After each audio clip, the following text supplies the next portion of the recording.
کراچۍ زړې سبزی منډۍ کې د ټیرونو په تاجرانو چا قیامت تیر کړو.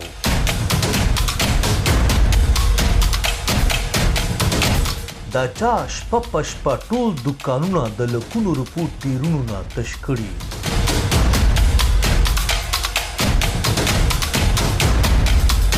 کراچۍ کې د پښتنو لپاره یو بل راو انوار څوک جوړ شوی په کراچۍ کې بلکې په ټول په دې وطن کې چې د پښتون د ژوند کم وسایل دي او خلک هغه لوټي په هغه باندې قبضه کوي.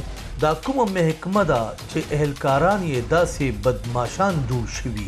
څلور میاشتې مخکې پر موږ باندې چا پاوواله زموږ ته ډېر مالونه ویوړو، بیا برای ماښام دا چم وکړي، بیا یار خو مالونه راسې ویوړو، بیا فایرینګ وکړي، کسان یې راوویشتو. تاسو په ټکس یې راوړئ، ټکس پاکستان کې جمع کوئ، موږ دا یې جمع کوو، نور څه وکړو؟ دا کلم کلا ته بدماشي زموږ سره کوي.